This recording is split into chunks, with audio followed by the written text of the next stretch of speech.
할렐루야.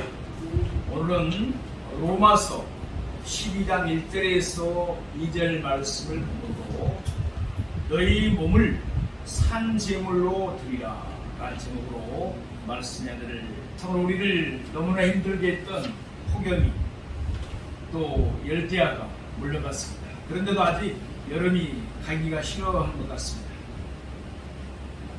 아침 저녁으로는 서늘한 바람이 불지만 한낮에는 무덥습니다. 여름과 가을이 교차하고 있는 이 계절에 한절기에 특별히 건강관리 잘 하시기 바랍니다. 가을의 전령사 코스모스가 이곳저곳에 피어서 우리를 즐겁게 해주고 있습니다. 노란 해바라기 꽃이 피어서 또 아름다운 경치를 자랑하고 있습니다. 청고 마비의 계절입니다. 결실의 계절 가을이 있습니다. 이 좋은 가을에 은혜가, 하나님의 은혜가 사랑하시는 성도님들 가정에도 풍성히 젖어들기를 축복합니다. 내 인생에 가을이 오면 이란 유명한 윤동주 시인의 시가 있습니다. 저도 참 윤동주 시인의 시를 참 좋아하는데 여러분들도 참 좋아하리라고 생각합니다. 서시, 또 별해명가, 여러 주옥 같은 시편을 쓴 일제 저항운동을 하면서 유명한 시인이죠. 그 시인이 쓴 내 인생에 가을이 오면, 윤동주 시인의 시가 뭐랬습니다. 내 인생에 가을이 오면 나는 나에게 물어볼 이야기들이 있습니다. 내 인생에 가을이 오면 나는 나에게 사람들을 사랑했느냐고 물을 것입니다. 그때 가벼운 마음으로 말할 수 있도록 나는 지금 많은 이들을 사랑하겠습니다. 내 인생에 가을이 오면 나는 나에게 열심히 살았느냐고 물을 것입니다. 그때 자신 있게 말할 수 있도록 나는 지금 맞이하고 있는 하루하루를 최선을 다하며 살겠습니다. 내 인생에 가을이 오면 나는 나에게 사람들에게 상처를 준 일이 없느냐고 물을 것입니다. 그때 얼른 대답하기 위해 지금 나는 사람들에게 상처 주는 말과 행동을 하지 말아야겠습니다. 내 인생에 가을이 오면 나는 나에게 삶이 얼마나 아름다웠느냐고 물을 것입니다.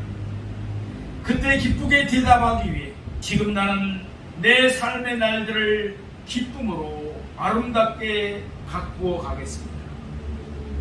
내 인생에 가을이 오면 나는 나에게 어떤 열매를 얼마만큼 맺었느냐고 물을 것입니다.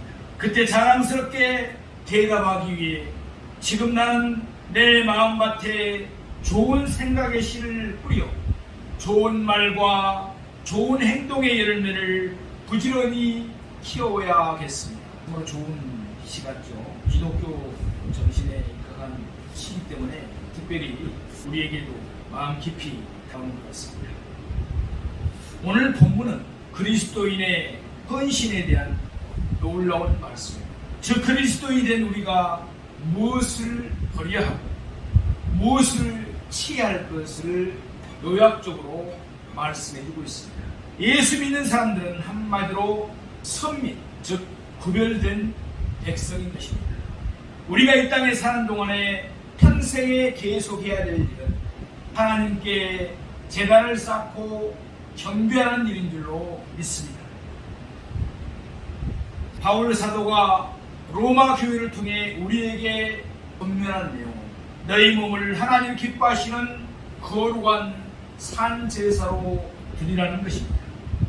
한마디로 요약하면 하나님께 헌신하라는 말씀입니다. 우리가 우리 몸을 하나님께 산 제물로 드려야 되는 이유는 무엇일까요?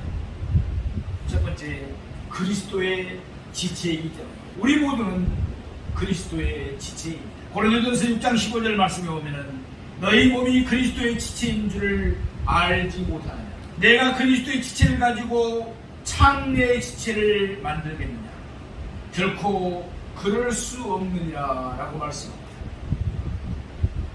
두 번째, 성령의 전이기 때문입니다. 우리의 몸은 성령 하나님이 내주하시는 성령의 전인 줄로 믿습니다. 고린도전서 6장 19절을 보면은 너희 몸은 너희가 하나님께로 받은 바 너희 가운데 계신 성령의 죄인 줄을 알지 못하느냐. 너희는 너희 자신의 것이 아니라. 아멘. 그렇습니다. 우리는 우리 몸이 나의 것이 아니라 하나님의 것입니다. 예수 그리스도께서 십자가에 못 박혀 죽으시면서까지 나를 보내주셨습니다. 그러므로 내 몸은 나의 것이 아닙니다. 하나님의 것입니다. 내 몸이 나의 것이라고 생각하니까 자살을 합니다. 또 마귀한테 속아서 그렇죠. 이 시대에 코로나 바이러스로 인해서 많은 사람들이 시리에 빠지고 고난을 겪으면서 자살하는 사람이 늘어나고 있습니다. 너무나 안타깝고 마음 아픈 일입니다. 그렇게 마음에 공고한 자들, 또 시리에 빠진 자들, 우리는 주님께 인도해야 될 줄로 믿습니다. 우리는 몸으로 하나님을 섬기고 몸으로 제사를 드리고 몸으로 하나님께 영광을 돌려야 합니다. 매일매일 예수 그리스도의 영광이 되게 하여 주시옵소서. 가는 곳마다 주님의 영광의 제물로 사용하여 주시옵소서. 기도하는 우리가 되기를 소망합니다. 우리는 항상 성령님과 동행하며 성령님의 인도함을 따라 살아야 합니다. 세 번째, 그리스도의 뒷값으로 산 것이 되었기 때문에 예수 그리스도가 십자가에 못 박히면서 우리를 보내주셨습니다. 우리를 사셨습니다. 그러므로 어떻게 보면 우리는 예수님의 버금가는 사람들인 것입니다. 고린도전서 6장 20절에 보면 값으로 산 것이 되었으니 그런즉 너희 몸으로 하나님께 영광을 돌리라. 아멘. 우리의 손가발이 움직일 수 있을 때 우리는 봉사해야 됩니다. 입으로 말할 수 있을 때 전도하고 찬양해야 됩니다. 선을 베풀 수 있을 때 선을 베풀며 살아야 합니다. 여기 보면 육신적인 몸만 가르치는 것이 아닙니다. 성령과 중생한 영에게 이용된 마음과 몸을 가르칩니다. 그 이유는 하나님께서는 영과 마음을 들이지 않는 물질, 육신만을 받지 않으시기 때문에 그렇습니다. 이사야 29장 13절에 보면은 주께서 이르시되 이 백성이 입으로는 나를 가까이하며 입술로는 나를 공경하라. 그들의 마음은 내게서 멀리 떠나나니 그들이 나를 경외함은 사람의 계명으로 가르침을 받았을 뿐이라 라고 말씀하시면서 이스라엘 백성들을 책망하십니다. 하나님께서는 성도가 몸으로 산 제물을 드리기 원하십니다. 그리스도인이 된 신자들은 각각 자신을 하나님께 제물로 바치라는 말씀입니다. 동물이 아니라 이제는 우리 자신 자체가 제물이 되는 것입니다. 갈라디아서 2장 20절을 보면은 내가 그리스도와 함께 십자가에 못 박혔나니 그런즉 이제는 내가 사는 것이 아니요 오직 내 안에 그리스도께서 사시는 것이라. 이제 내가 육체 가운데 사는 것은 나를 사랑하사 나를 위하여 자기 자신을 버리신 하나님의 아들을 믿는 믿음 안에서 사는 것이라. 아멘. 특별히 이 말씀은 참으로 제가 존경한 목사님 중에 한 분이셨던 고 이준표 목사님께서 참으로 특별히 사랑했던 성도입니다. 그분을 통해서 하나님이 세우신 교회가 우리나라에 두 군데 있는데 한 군데는 고속터미널 앞에, 서울 고속터미널 앞에 보면은 한식교회가 있고 또 한 군데는 판교 신도시에 있습니다. 고속터미널 앞에 있는 한신교회 입구에 가면은 이 갈라디아 2장 20절이 돌비에 새겨져 있어요. 참 눈물의 에레미야라는 별명을 들을 정도로 눈물로 기도하시면서 또 나라와 민족을 위해서 기도했던 참 하나님의 귀한 종이셨습니다. 그분의 생각이 참 납니다. 다시 본문으로 돌아옵니다. 그런데 특이한 점은 산 제물로 드리는 것입니다. 우리가 잘 아는 대로 구약에 나오는 제사에서 동물을 드릴 때 산 동물을 드립니까? 죽인 동물을 드립니까? 그렇습니다. 동물을 죽여서 드립니다.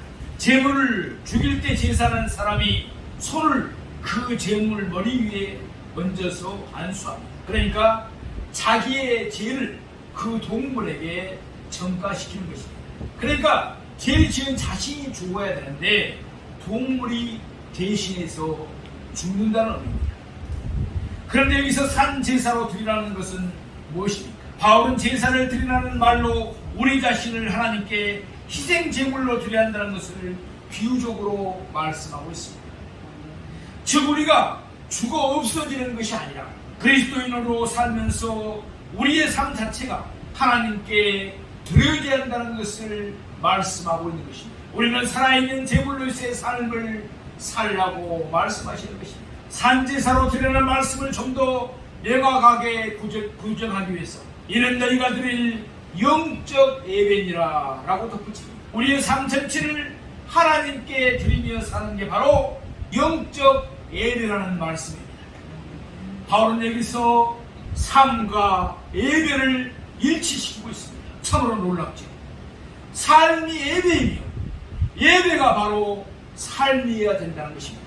상하시는 대로. 그런데 이렇게 살지 못하는 성도들이 많기 때문에 문제입니다. 우리 교회는 그런 분들이 없는 줄로 믿습니다만 교회에 나와 있어는 거룩한 척, 친절한 척 정말 너무나 잘합니다. 근데 밖에 나가서 사는 것을 보면 세상 사람들로부터 지탄받을 일들을 너무나 많이 하고 산다는 거예요. 거짓말을 하고 또 사람을 속이고 세상 사람들이 봐도 과연 저 사람이 예수를 믿는 사람인가 하나님을 믿는 사람인가 할 정도로 산다는 것입니다. 말하는 것도 함부로 하고 행동하는 것도 함부로 하고 하나님의 영광을 가리면서 교회에 나와서는 거룩한 척 예배를 드립니다. 우리는 삶이 예배라는 사실을 신비에 새겨야 될 줄로 믿습니다.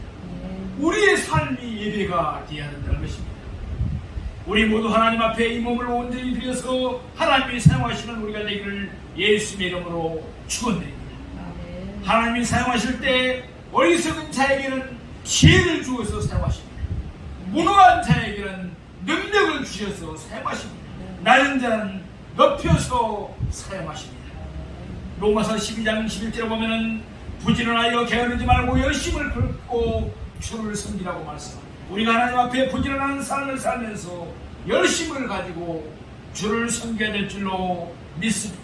주님께 쓰임받는 삶이 주님께 드려지는 삶을 사는 것입니다. 하루 안의 생활이 하나님과의 관계된 삶이 되기를 원합니다. 이 세상의 어둠과 죄악에 관한 것, 불의에 관한 것, 진리와 상관이 없는 이런 것에 우리는 시간과 물질과 마음을 뺏겨서는 안 되는 것입니다. 주여 사로잡아 주시옵소서. 주여 나를 사용하여 주시옵소서. 주님 뜻대로 행하게 하여 주시옵소서. 주님을 기쁘게 해드리는 열매가 맺혀지게 하여 주시옵소서. 이렇게 우리는 항상 하나님께 기도하면서 부르짖어야 될 줄로 믿습니다. 주님께 쓰임받는 사람은 항상 소망이 있게 됩니다. 로마서 12장 12절에 보면 소망 중에 즐거워하라고 했습니다. 세상을 위해서 제약을 범하고 필요 없는데 자기 정력을 다 쏟아서 사는 사람은 허탈과 공허함 속에서 꿈길에서도 나타나게 되고 자나깨나 마음에 기쁨이 없습니다. 왜 그렇습니까? 양심이 채찍질을 하기 때문에. 양심은 하나님께서 믿는 자나 믿지 않는 자나 모두에게 주신 율법인 것입니다. 사랑하시는 성도 여러분, 하나님이 없는 세계를 보십시오. 아무리 물질 경제가 앞서는 나라라도 일본 사람들의 표정에는 기쁨이 별로 없습니다. 하나님이 없는 사람은 대골 같은 넓은 집에 살고 고급 수경차를 몰고 다닐지라 얼굴 표정이 심각하고 기쁨이 없습니다. 그러나 하나님이 함께하는 사람은 어려울 때나 부유할 때나 홀로 있을 때나 대중 속에 있을 때나 항상 찬송과 감사의 기도가 있게 되고 소망이 넘치게 됩니다. 오늘 본문 로마서 12장 2절에서는 헌신하는 삶을 구체적으로 사는 방법에 대해서 말씀하고 있습니다. 우리는 오늘 본문 로마서 12장 2절 말씀을 보시겠습니다. 너희는 이 세대를 본받지 말고 오직 마음을 새롭게 함으로 변화를 받아 하나님의 선하시고 기뻐하시고 온전하신 뜻이 무엇인지 분별하도록 하라. 아멘. 우리의 몸을 하나님께 산제물로 드리기 위해서는 어떻게 해야 될까요? 첫째, 이 세대를 본받지 말라는 것입니다. 우리가 살고 있는 이 세상을 본받지 말라는 것입니다. 이 세대는 무엇입니까? 그것은 하나님이 창조한 것이 아닌 세상의 풍속을 말합니다. 본받는다는 말은 동화된다는 말입니다. 그리스도인은 이 세상 속에 살아야 하지만 이 세상의 철학과 세계관에 동화되지 말아야 합니다. 세상의 철학은 한마디로 나를 위해서 내가 사는 것입니다. 나의 행복을 위해서, 내가 잘 먹고 잘 살기 위해서, 내가 온 세계의 중심이고 나의 삶을 위해 다른 자기만을 사랑하는 것입니다. 요한일서 2장 15절에 17절을 말씀합니다. 이 세상이나 세상에 있는 것들을 사랑하지 말라. 누구든지 세상을 사랑하면 아버지의 사랑이 그 안에 있지 아니하니, 이는 세상에 있는 모든 것이 육신의 정욕과 안목의 정욕과 이생의 자랑입니다. 다 아버지께로 온 것이 아니요 세상으로부터 온 것이라. 이 세상도 그 정욕도 지나가되 오직 하나님의 뜻을 행하는 자는 영원히 거하느니라. 아멘. 범죄한 인간은 그 마음이 타락하여 번질되어 버렸습니다. 본래 마음은 하나님의 형상을 닮은 것이지만 범죄함으로 말미암아 그 마음을 상실해 버렸습니다. 중생하지 못한 사람의 경우 겉으로는 멀쩡해 보여도 그 속은 부패하여 감각을 잃어버렸고 본래의 기능을 상실하고 말았습니다. 에레미야 17장 9절의 10절 말씀입니다. 만물보다 거짓되고 심히 부패한 것은 마음이다. 누가 능히 이를 알리오마나. 나 여호와는 심장을 살피며 폐부를 시험하고 각각 그의 행위와 그의 행실대로 보응하나니 라고 말씀합니다. 원수를 잡고 앙노릇하고 있습니다. 세상은 음란과 정욕, 술취함과 방탕과 쾌락, 거짓과 우상 숭배가 난무하는 곳입니다. 따라서 우리가 본받을 분은 오직 예수님 한 분뿐인 줄로 믿습니다. 두 번째, 마음을 새롭게 함으로 변화를 받아야 합니다. 마음을 새롭게 한다는 것은 해결을 의미합니다. 과거 죄의 종로로 다던 때 우리의 성품은 악하였습니다. 그래야 말하는 것이나 생각하는 것이나 행동하는 것 모든 면에서 다 악했습니다. 이런 상태로는 하나님을 위해 거룩한 산제사를 드릴 수가 없습니다. 우리가 하나님께 거룩한 산제물로 드리려면 먼저 우리의 성품이 새롭게 변화되어야 합니다.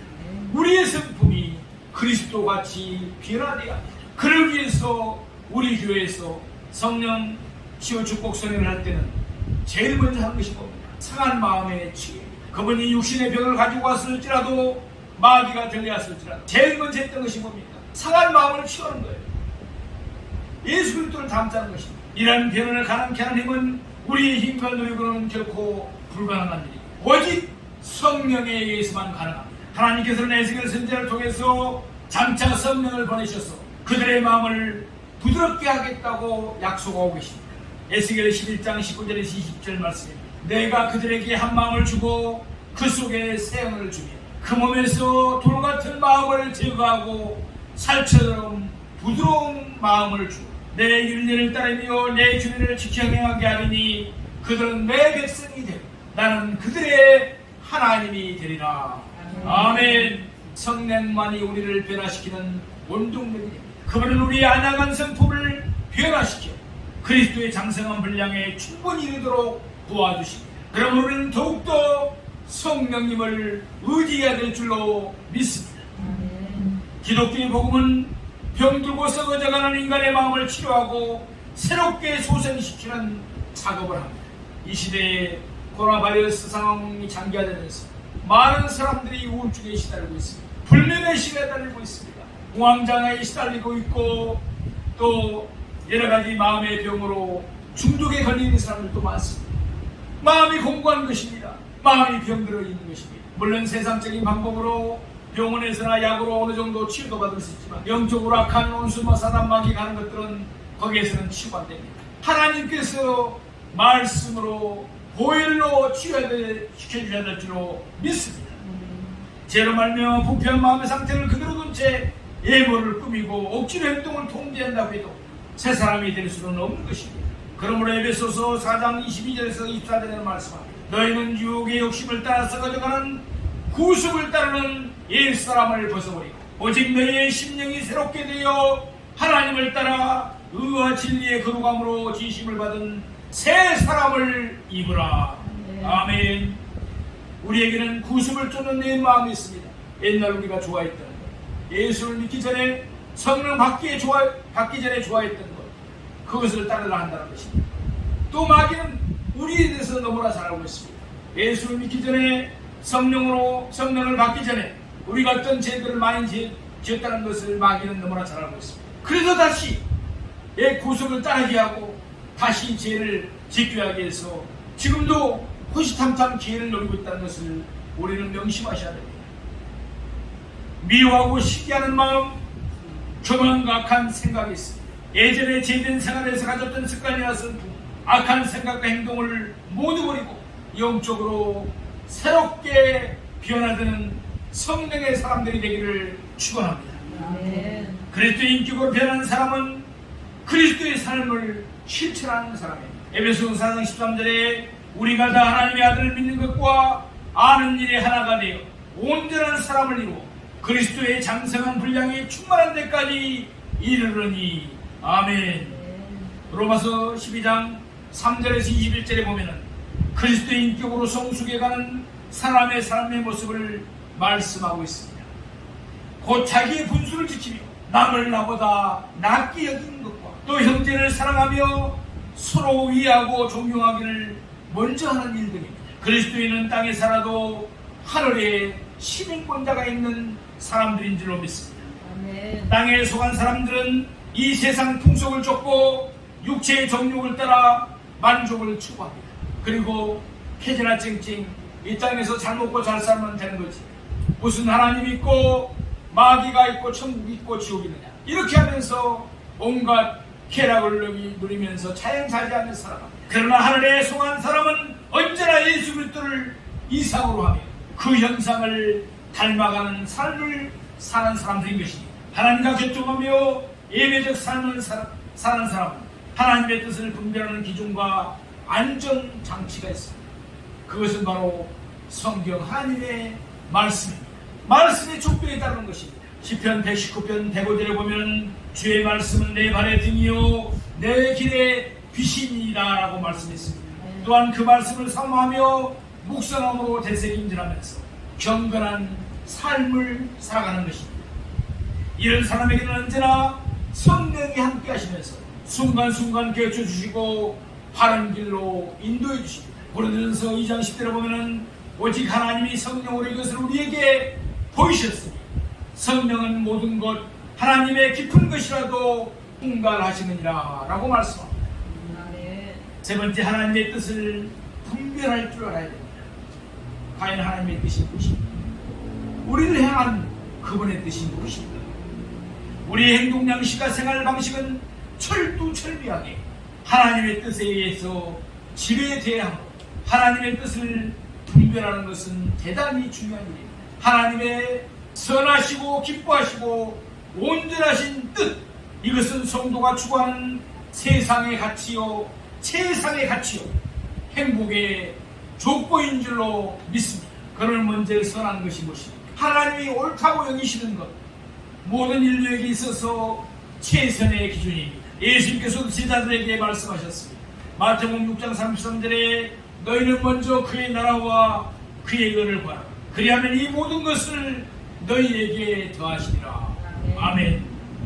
구약의 선지자 미가서 6장 8절 말씀에 사람이 주께서 선한 것이 무엇임을 내게 보이셨나니 여호와께서 내게 구하시는 것이 오직 공의를 행하며 인자를 사랑하며 겸손히 내 하나님과 함께 행하는 것이 아니냐 라고 하였습니다. 두 번째, 하나님이 기뻐하시는 일입니다. 성도가 하나님께 기뻐하시는 일이 무엇인지 그것을 추구하는 것은 자기의 본분입니다. 우리의 본분입니다. 고린도전서 10장 31절에 그런즉 너희가 먹든지 무엇을 마시든지 무엇을 하든지 다 하나님의 영광을 위하여 하라. 아멘.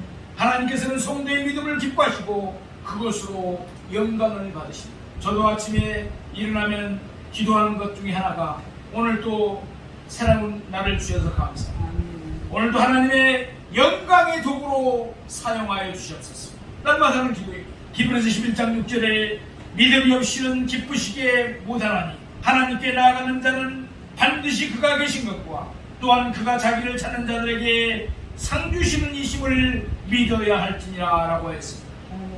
세 번째, 온전하신 뜻입니다. 예수님께서는 3상보훈을 강론하시면서 말씀하셨습니다. 마태복음 5장 48절 말씀에 그러므로 하늘에 계신 너희 아버지의 온전하신 것 같이 너희도 온전하라. 아멘. 우리가 하나님 아버지의 뜻을 이해하고 그 뜻을 따라 실천하려고 노력할 때 하나님 아버지의 온전하심에 근접하는 삶을 살게 될 것입니다. 그것이 곧 행복한 삶의 비결인 것입니다. 데살로니가전서 5장 16절에 18절에는 말씀합니다. 항상 기뻐하라. 쉬지 말고 기도하라. 범사에 감사하라. 이는 그리스도 예수 안에서 너희를 향하신 하나님의 뜻이니라. 아멘.